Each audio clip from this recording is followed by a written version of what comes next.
la question de la monnaie dont le franc CFA, appelé franc des colonies françaises d'Afrique, n'est pas une priorité africaine.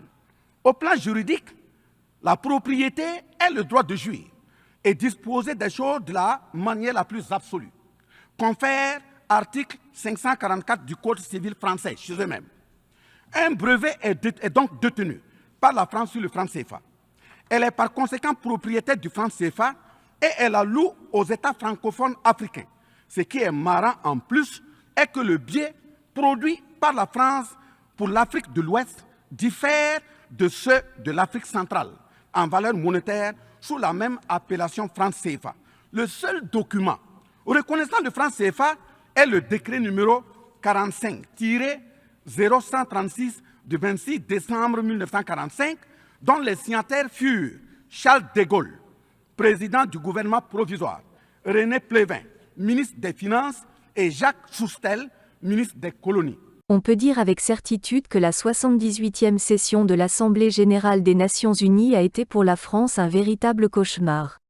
La tribune de l'Assemblée générale des Nations unies s'est transformée en un tribunal de justice, où l'accusé appelé à la barre n'est autre que la France d'Emmanuel Macron. Presque tous les pays francophones ont tiré à boulet rouge sur le pays de ceux qui se considèrent comme le pays des droits de l'homme. En effet, celui qui portait la voix du peuple burkinabé, le ministre d'État Bassolma Bazier n'a pas hésité à mettre au grand jour toutes les manigances et coups bas de la France contre l'Afrique et plus particulièrement contre son pays, le Burkina Faso.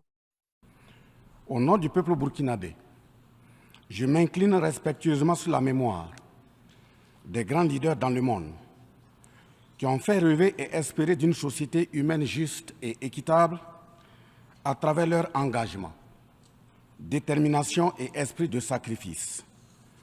Je cite notamment Fidel Castro de Cuba, Patrice Émeric Lumumba du Congo, Modibo Keïta du Mali, Ruben Unyobé et Félix Moumié du Cameroun, Sylvanus Olympio du Togo, Che Guevara de l'Argentine, Martin Luther King et Malcolm X des États-Unis d'Amérique, Nelson Mandela de l'Afrique du Sud, Jomo Kenyatta du Kenya, Amical Cabral de la Guinée-Bissau et des îles Cap-Vert, Marianne Ngwabi du Congo-Brazzaville, le capitaine Noël Isidore Thomas Sankara du Burkina Faso, etc.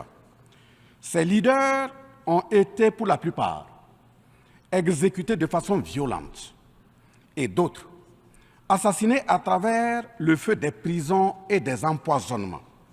Leur seul crime a été pour chacun d'eux l'incarnation des rêves, des ambitions, de l'espoir des peuples meurtris, violés, violentés et pillés.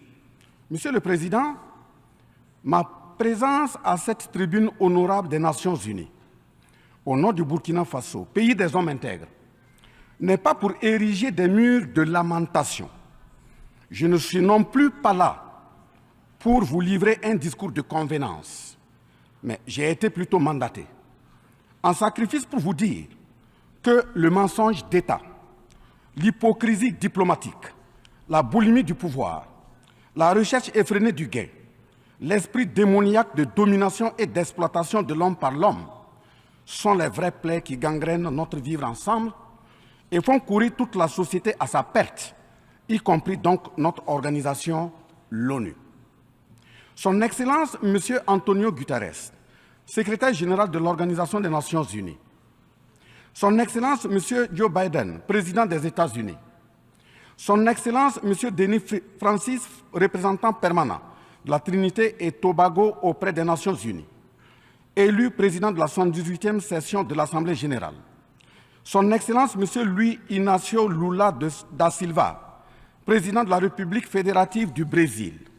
Permettez-moi de reprendre ici des parties de vos propos, discours respectifs prononcés à cette même tribune, à l'ouverture de cette 78e session. Primo, je cite, « Nous sommes dans un monde sans dessus-dessous. Des cadavres jonchent les plages où des milliardaires se prélassent. » Pour la deuxième personnalité, je cite, « Nous sommes à la croisée des chemins. Nous avons une cause commune, à savoir léguer à nos enfants un monde avec un bon climat social. Fin de citation. Pour la troisième personnalité, je cite, « Malgré les difficultés, nous pouvons nous en sortir. Ce ne sont pas les capacités qui manquent, mais la volonté politique. Sinon, nous pouvons apporter le progrès et la paix pour tous. » Fin de citation. Pour la quatrième personnalité, je cite, « Il y a dissonance entre les discours et les pratiques, les faits. Le Conseil de sécurité de l'ONU est paralysé. L'ONU doit assumer ses fonctions d'un monde solidaire et équitable, conformément aux principes édictés dans la Charte. Cela suppose qu'on ait le courage de lutter contre les inégalités. » Fin de citation. La quintessence des expressions de ces quatre autres personnalités signifie clairement que les inégalités dans le monde sont voulues, sinon qu'avec un minimum de courage et de volonté politique, nous pouvons, à défaut de les éradiquer, les amenuiser à leur congrue expression. En effet, chaque année, les discours pleuvent au même titre que les promesses et engagements.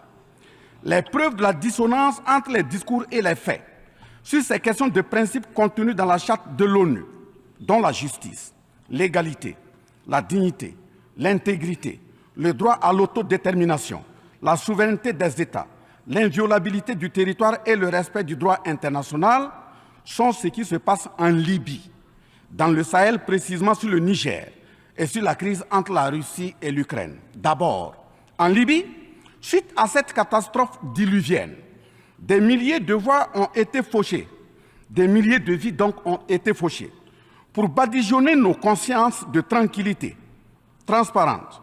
Chaque nation se précipite pour présenter sa compassion, sa solidarité. C'est certes pour donner l'impression que nous vivons en société et que nous défendons des valeurs. L'honnêteté intellectuelle le recommande et l'histoire des consciences nous reflète que nous devons présenter nos sincères excuses au peuple libyen pour avoir été, collectivement et individuellement, par passivité condamnable ou par complicité active et inacceptable, aux côtés des bourreaux qui ont été la première catastrophe anthropique en Libye. C'est cette catastrophe qui a mis la Libye à genoux en la saccageant et tuant son guide avant que les eaux de déluge ne viennent l'endeuiller davantage. Et malheureusement, à la tête de cette catastrophe humaine était l'ONU sous la résolution 1970 et le silence coupable, voire la complicité de la CEDEAO et de l'Union africaine. Cette macabre intervention, avec la France de Nicolas Sarkozy en tête, a liquidé le guide libyen, le colonel Mouammar Kadhafi, le 20 octobre 2011. Si les condoléances au peuple libyen avaient un minimum de bon sens et sans hypocrisie, cette diplomatie macabre n'aurait jamais lieu autour du cas du Niger pour y créer une Libye bis. Ensuite, pour preuve que les relations internationales sont teintées d'une haute hypocrisie diplomatique, dénudées de conscience, de morale, de dignité, d'intégrité, de justice, donc de paix, ce sont encore les mêmes gesticulations dans un aliment scandaleusement mortifère qui s'agitent comme des fauves autour de leur proie blessée pour la dévorer. Aujourd'hui, nous avons fait le constat malheureux que, contrairement au discours de profession de bonne foi prononcé à cette tribune de l'ONU, invitant au respect de la Charte de l'ONU et du droit international, les dirigeants représentant le peuple frère du Niger ont été pratiquement interdits d'accès au siège des Nations Unies. Le Burkina Faso condamne fermement cette manœuvre sordide qui relève de pratiques moyenâgeuses. Cela ne peut évidemment se faire que par des esprits en perte de valeurs essentielles pour toute vie harmonieuse en société. De ce fait, nous renchérissons pour dire que l'ONU ne doit en aucun cas être un instrument dans les mains d'un quelconque pays. Les leaders panafricanistes qui se sont battus pour l'unité africaine, nos grands-parents qui sont tombés dignement sous les balles assassines des colons, les dignes fils africains qui se sont sacrifiés pour l'honneur sur le continent et qui ont lutté férocement contre la traite négrière et le néocolonialisme ont eu leur sommeil de guerriers perturbés pour avoir entendu qu'une poignée d'enfants égarés de l'Afrique tiennent le Niger, telle une boule de coton, à l'envahisseur afin qu'il y mette le feu. Oui, cher continent africain, une poignée de tes enfants a décidé de t'humilier et de te vilipender à travers le mensonge éhonté d'État, en commençant par le Niger. Par conséquent, je lance un appel vibrant et solennel au peuple sénégalais, béninois, nigérian, ghanéen, tchadien, ivoirien, comorien, bissau-guinéen et tous les peuples d'Afrique à se mobiliser davantage dans la fraternité et la solidarité africaine afin d'éviter que les impérialistes mettent le feu au Niger, comme le cas de la Libye. Monsieur le Président, Monsieur le Secrétaire général, distingué personnalité, j'insiste à cette tribune de l'ONU et devant le monde entier que la CEDEAO, l'Union africaine et l'ONU doivent impérativement se muer en des organisations véritables des peuples en lieu et place de structures d'une minorité de chefs d'État. Elles ne doivent pas être utilisées et instrumentalisées pour déstabiliser des pays frères en assassinant leurs leaders. Ce n'est qu'à ce prix que la charte de l'ONU et le droit international auront un sens. Enfin, parlant de la charte de l'ONU et du droit international, un conflit entre la Russie et l'Ukraine est entretenu et voulu par certaines puissances. Ainsi, plusieurs pays occidentaux, notamment les États-Unis et l'Union européenne, y ont déversé toute sorte de soutien, notamment militaire. Les populations civiles ukrainiennes, engagées comme volontaires, dont certains pilotent même des chars, sont félicités et traités de patriotes. Le Mali, le Niger et le Burkina Faso font face à une guerre qui leur a été imposée par l'impérialisme sous le couvert de terroristes de tout acabit, sémant terreur et désolation. Malgré l'existence de cette même charte des Nations Unies, avec ses principes d'égalité, de justice d'une part, et d'autre part, le même droit international invoqué à cette tribune de l'ONU, il y a nettement un fossé abyssal dans le traitement des questions. En effet, prenant le cas du Burkina Faso, les populations civiles, face aux incursions barbares et meurtrières des terroristes, ont décidé de s'engager aux côtés des forces de défense et de sécurité. Ces populations ainsi engagées, formées et encadrées par les FDS, sont appelées des volontaires pour la défense de la patrie. Ainsi, au Burkina Faso, nous avons 58 000 VDP, dont 42 000 VDP communaux et 16 000 VDP nationaux qui combattent sur tous les fronts aux côtés des forces de défense et de sécurité formées, encadrées, orientées par elles. Celles-ci n'agissent que sur instruction et surveillance des FDS et conformément à des textes réglementaires en vue de protéger leur vie et leurs biens. Ce sont ces patriotes que certains chefs d'État de la CEDEAO et de l'Union africaine, sur instrumentalisation de puissances impérialistes capitalistes, tentent de faire croire à la communauté internationale que ce sont des milices. C'est cela le mensonge éhonté d'État.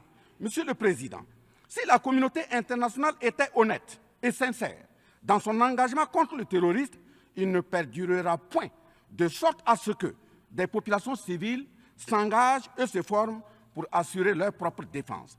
Parlant d'un manque de franchise de cette communauté internationale, voici les exemples. Premièrement, lorsque le Mali, le Burkina Faso, le Niger et d'autres pays se sont organisés sur leurs frontières communes en mutualisant leurs forces pour faire face au terrorisme, la France est venue de nulle part imposer son instrument qu'est le G5 Sahel. Aujourd'hui, la CEDEAO, qui a subitement une force d'intervention pour rétablir des démocraties, a annoncé un apport de 2 milliards de dollars US. Mais à la création de cette G5 Sahel, jusqu'à nos jours, à sa vaporisation, cette CEDEAO n'a pu débourser que 25 millions de dollars, 25 millions de dollars US. Où est donc le sérieux dans la défense des vies humaines prônée par la Déclaration universelle des droits de l'homme et des peuples? Deuxièmement, le Burkina Faso subit des sanctions cyniques suite au coup d'État du 30 septembre 2022. Cette nébuleuse dite communauté internationale, sous l'impulsion de la France qui est passée par ses valets locaux en Afrique, a tenté d'abord de faire nommer un Premier ministre au Burkina Faso en vain. Ensuite, ils sont passés à l'imposition de ministres dans des postes stratégiques au sein du gouvernement burkinabé en vain. Et enfin, ils ont négocié le maintien des relations afin que le capitaine Ibrahim Traoré mette en œuvre tout ce qu'ils décideront, condition sine qua non d'une durée à souhait au pouvoir. L'ayant aussi refusé au nom de l'intérêt supérieur de son peuple, une avalanche de mesures répressives, de menaces, de tentatives de coup d'État, manœuvres immorales sont en élaboration dans des laboratoires criminels. Et malheureusement, toutes ces manœuvres et missions macabres sont pilotées en marionnettes téléguidées par des personnages de couloir présidentiel africains. C'est ainsi que même cette fameuse initiative d'Accra, sans le Mali, n'a pas fait long feu. Troisièmement, en plus des coupures d'aide, d'annulation de conventions de formation de nos forces de défense et de sécurité, nous assistons au blocage de notre matériel militaire, commandé avec la sueur de nos compatriotes, toujours sous l'impulsion de la France. En exemple, pour les vecteurs aériens nécessaires pour le contrôle et la défense du territoire, nous avons eu un contrat avec le Brésil, dont la licence d'armes devait provenir de la Belgique et le système de navigation de tir ainsi que des caméras des États-Unis d'Amérique, puis un moteur du Canada. Ces moyens sont aujourd'hui fallacieusement et cyniquement bloqués. Vous parlez de défense des droits humains à cette tribune de l'ONU. Je vous invite donc à nous livrer incessamment nos armes pour la défense et la protection de nos populations meurtries. En tout état de cause, vous êtes solennellement saisis. Et si rien n'est fait, l'histoire vous tiendra responsable de non-assistance à personne en danger. Monsieur le Président, Monsieur le Secrétaire général, ce tableau peu reluisant de cette communauté internationale, caractérisée par la non-assistance à États en proie au terrorisme, l'hypocrisie internationale, la suprématie de quelques puissances au sein de l'ONU, la complicité au pillage de l'Afrique, etc., ne commande-t-il pas la traduction de cette communauté internationale devant la Cour pénale internationale? En un mot, notre sécurité sera assurée par nous-mêmes en priorité et non par quelqu'un d'autre. Sur la question de la présence de Wagner au Burkina Faso, chantée par une certaine presse téléguidée depuis l'Élysée, je répondrai ceci. Oui, Monsieur le Président, c'est nous les Wagner du Burkina Faso. Oui, ces braves forces de défense et de sécurité et volontaires pour la défense de la patrie sont les Wagner du Burkina Faso. Par conséquent, du haut de cette tribune de l'ONU, je magnifie le sacrifice de tout patriote au nom de l'intérêt national. Je salue vivement la mémoire de tous ceux qui sont tombés les armes à la main et magnifie le courage et l'intégrité de ceux qui sont toujours en vie et foncent inexorablement et de façon sacrificielle vers la victoire de notre peuple et la sauvegarde de notre patrie. Au lieu de nous aider à arrêter cette saignée humaine, ce sont des accusations fallacieuses, des mensonges éhontés d'État, englobés dans une diplomatie d'hypocrisie et des menaces voilées pour nous indiquer des partenaires à fréquenter et des conduites à tenir. Nous disons non. Au nom de la même charte des Nations Unies et du droit international que vous évoquez tous et toutes ici à cette tribune, les peuples africains en général et sahéliens en particulier sont résolument engagés à assumer absolument et pleinement leur émancipation totale pour un progrès social véritable. Ainsi, le Burkina Faso liera de façon souveraine ses partenariats avec qui il veut et achètera ses moyens de défense avec qui il veut. Qu'un pays s'appelle Russie, Iran, Turquie, Azerbaïdjan, Cuba, Nicaragua, Corée du Nord, le Burkina Faso y achètera et y vendra librement ses produits sans intermédiaire, encore moins une autorisation de qui que ce soit. Et cela advienne que pourra. Monsieur le Président, Monsieur le Secrétaire général, parlant toujours d'hypocrisie et de mensonges d'État, dans cette question de lutte contre le terrorisme, en général et dans le Sahel en particulier, voici d'autres faits que vous n'ignorez certainement pas et j'en suis certain. Primo, dans le Sahel, nous avons près d'une dizaine de milliers de soldats d'armées étrangères, composés en majorité de soldats français, mais également des soldats américains, allemands, italiens, etc., avec des armes, des matériels volants et de surveillance des plus sophistiqués au monde. Et malgré tout, personne ne voit des colonnes de centaines de terroristes se déplacer pour aller servir la désolation et la mort, souvent avec des armes inimaginables. Au Mali, au Niger et au Burkina Faso, il n'y a ni usine de fabrique d'armes, ni de munitions. Qui recrute donc ces terroristes? Qui les entraîne? Qui les dote en permanence? Qui les nourrit et avec quels moyens? Croyez-vous à cette philanthropie au nom de laquelle des Occidentaux vont envoyer leurs militaires au Sahel mourir pour des beaux yeux des Sahéliens? Si oui, qu'est-ce qui justifie les énervements et autres gesticulations puériles et diplomatiques dès qu'on dit à la France de déguerpir militairement? La vraie raison, ce sont les ressources du sous-sol au Sahel. En effet, l'Assemblée nationale française a voté la loi numéro 057-7-27 du 10 janvier 1957, parue dans le journal officiel de la République française du 12 janvier 1957, portant création de l'Organisation commune des régions sahariennes, OCRS, qui regroupe des parties du Mali, du Burkina Faso, du Niger, de la Mauritanie, de l'Algérie, etc. Cette zone n'a jusque-là pas d'égal dans le monde en termes de richesse de sous-sol. À titre d'exemple, la nappe phréatique la plus importante va de la Mauritanie à la Somalie, en passant par le Mali, l'Algérie, la Libye, le Niger, etc. Le journal Le Monde du 23 juillet 1957 avançait le chiffre de 6 à 7 millions de tonnes de pétrole comme production potentielle annuelle du Sahara. En plus de ces ressources naturelles, nous avons l'uranium, l'or, le cobalt, le zinc, le diamant, le lithium, le cuivre, etc. Si vous, les Occidentaux, vous aimez tant les Sahéliens pour y amener vos militaires, mourir au nom de la démocratie, de la liberté, des droits humains et de la paix, pourquoi tout le continent africain, qui compte 1,3 milliard d'habitants, dont le deuxième continent le plus peuplé, avec 30 415 873 km² et 54 États, n'a aucun siège permanent au sein du Conseil de sécurité avec un droit de veto? N'est-ce pas là, au-delà d'un crime d'État, un crime onusien? Donc, halte aux mentions diplomatiques grossiers consistant à dire que ces puissances impérialistes viennent au Sahel pour défendre la démocratie et des droits humains. Parlant de droits humains, je vous rappelle que la première charte au monde sur cette question de droits humains de l'homme est bien celle de Kouroukan-Fougan de 1236 au Mandé actuel Mali.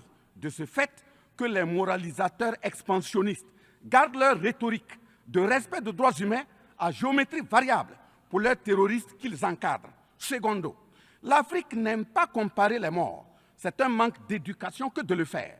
Par conséquent, je m'incline respectueusement sur la mémoire de toutes les nationalités ayant perdu la vie en Afrique en général et au Sahel en particulier. Ainsi, sur les sorties hasardeuses, condescendantes et malheureuses du président de la République française Emmanuel Macron, et qui frisent souvent le ridicule, tout en se glorifiant d'une hypothétique condescendance sur les peuples africains, je m'impose le devoir de lui faire un petit cours d'histoire sur sa propre histoire.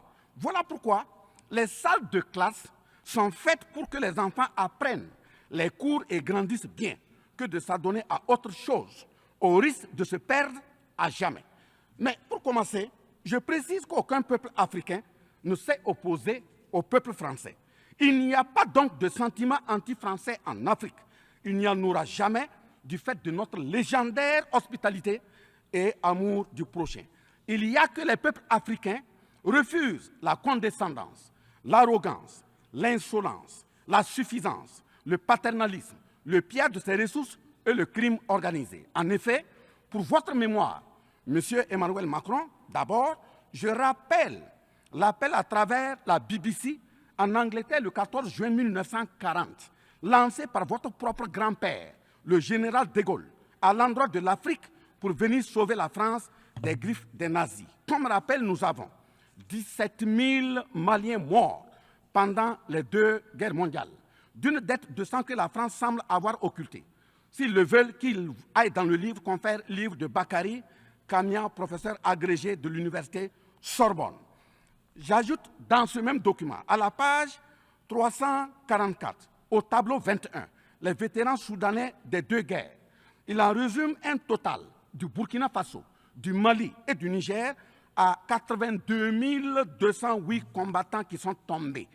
Et au niveau de l'Afrique occidentale française, il y a eu 154 519 combattants mobilisés, qu'ils se confèrent donc aux sources Henri Léger, rapport de fin de mission en AOF Dakar, le 13 juin 1950, archives du Sénégal, code 4 D 68, acte parenthèse 89, voire annexe 5. Ensuite, le 17 novembre 1986, François Mitterrand, président français d'alors, en réponse au capitaine Thomas Sankara, disait ceci, je cite, « L'Afrique a été pillée. J'ai parlé de matières premières. J'aurais dû parler des hommes. Pendant des siècles, on vous a exploité humainement. On a volé vos hommes, vos femmes, vos enfants. On s'est servi de vous. Je comprends votre refus, votre révolte, et j'approuve votre combat. Vous avez raison de refuser d'être un continent sacrifié. Le moment est venu où vous devez vous-même développer vos économies à partir de ces biens et de ces hommes. Et le devoir de ces pays qui ont profité abusivement du travail africain, c'est de restituer à l'Afrique une part de ce qui a été pris au travers des siècles derniers. » Fin de citation. Effectivement, l'Afrique a toujours été vachement pillée, mais elle reste riche en hommes, en valeurs et en richesses minières. Pour preuve, parlant de ces ressources minières, l'Afrique, c'est 30% des ressources minérales mondiales, 40% des réserves d'or, 33% des réserves de diamants, 80% des réserves de coltan, 60% des réserves de cobalt, 55% des réserves en uranium, etc. C'est pour la défense ferme de cette Afrique que la jeunesse africaine est plus que jamais debout. Monsieur Macron, avez-vous encore besoin d'un peu d'histoire pour vous remémorer?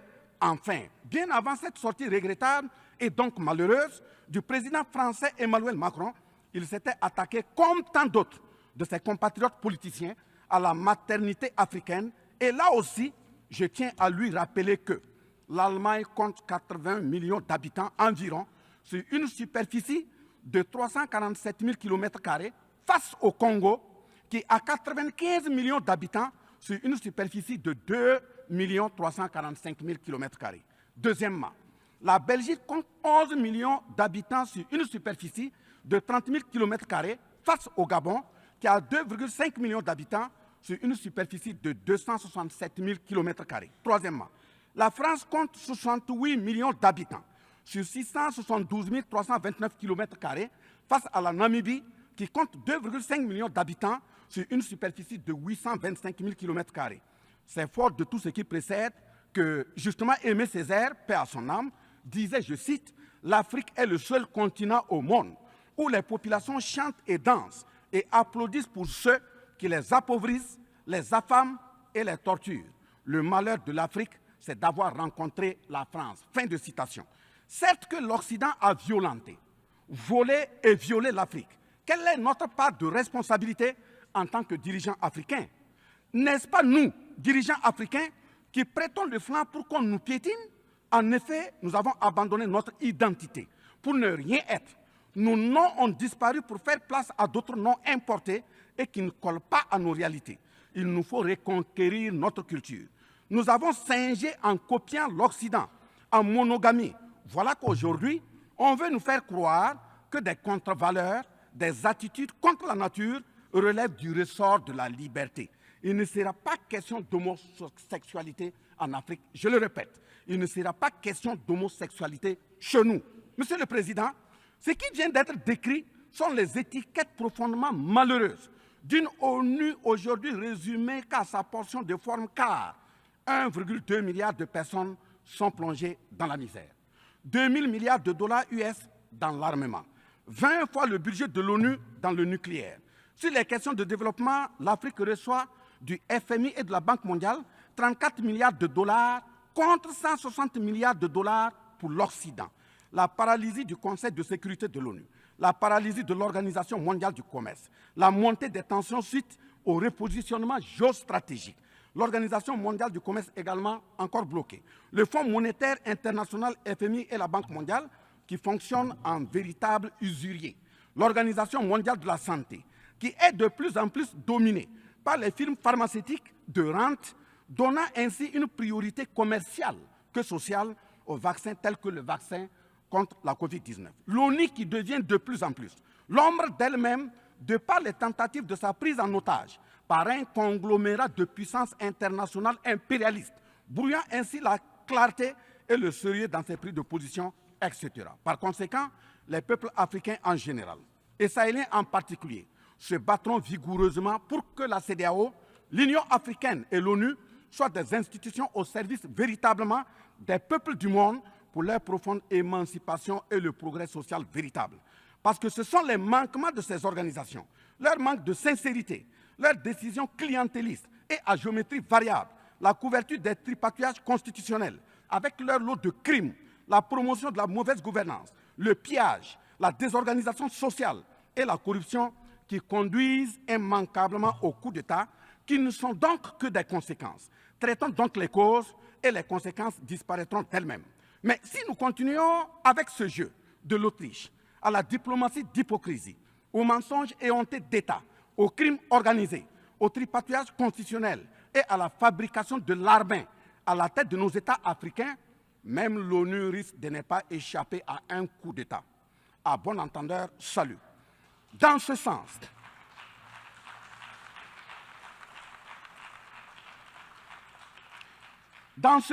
et afin de prendre leur destin en main, le Mali, le Niger et le Burkina Faso ont signé l'Alliance des États du Sahel, en abrégé AES. L'AES est une architecture pour la sécurisation de nos pays, partant du traité révisé de l'autorité de développement intégré de la région de l'Iptako-Gourma. Prenant en compte la situation sécuritaire et surtout le manque de franchise dans le partenariat, il s'agit de compter sur nos propres ressources en recherchant la mutualisation de nos moyens et à œuvrer à faire disparaître les discontinuités dans les espaces de manœuvre opérationnels. Monsieur le Président, je vous signifie avec force et fermeté, dans une haute et intelligible voix que, primo, nous, peuple africain, sommes foncièrement démocrates. Pour preuve, notre attachement à la dignité humaine transcende la démocratie. Ce que nous refusons, c'est moins donc la démocratie que le piège de la démocratie qui nous est tendu. Ainsi, la démocratie électoraliste s'est avérée un moyen de contrôle de nos États à travers le jeu de chaises musicales de dirigeants très souvent imposteurs, corrompus, voleurs, violeurs de constitution, car étrangers au seul intérêt de nos États africains qui vaillent. Secondo, nous, Africains, sommes-nous aujourd'hui reconnus dans notre dignité d'homme, au sens de « un homme égal à un homme » La réponse assurément est non, au-delà des convenances circonstanciées, pour nous endormir et mieux nous asservir. Triste pour le continent noir, reconnu scientifiquement comme berceau de l'humanité, mais dans la réalité humilié, placé sous contrôle dominé. Des indépendances factices aux guerres fratricides, de la démocratie électoraliste aux aides biaisées, des guerres de rapine au terrorisme malicieusement fabriquées, entretenues et injectées dans nos contrées africaines, notamment au Mali, au Burkina Faso et au Niger. Il y a une seule constante, nous dominer, maintenir le pied sur notre cou, tel le cas de notre malheureux frère George Floyd aux États-Unis, ici même. Est-ce cela la démocratie? Et il se trouve des partisans de cette conception étriquée de la liberté pour justifier intellectuellement l'asservissement et la barbarie contre nos peuples en lutte pour leur dignité et leur souveraineté au nom d'un principe paradoxal de liberté qui, in fine, assassine la liberté. Oh liberté, quel crime n'a-t-on pas commis en ton nom? C'est pourquoi nous décidons désormais de dire non. Non à tous ces amis qui veulent du bien au point de nous menacer de guerre pour imposer leur amitié. Nous adapterons notre démocratie tant brandie et chantée par des loups dans des pots de bélier afin de sécréter par nous-mêmes le leadership politique adéquat pour nos peuples en vue de leur bonheur. Oui, l'émancipation totale et le progrès social véritable pour nos peuples constituent la finalité de toute action, qu'elle soit politique, économique, socio-culturelle et ou sécuritaire. Troisièmement, les peuples africains en général, et ceux sahéliens en particulier, ont découvert des chaînes d'aliénation économique, sécuritaire, socio-culturelle matérialisées en accord secret avec la France et sont engagés à les casser pour leur émancipation véritable. Ce sont entre autres, premièrement, la dette coloniale.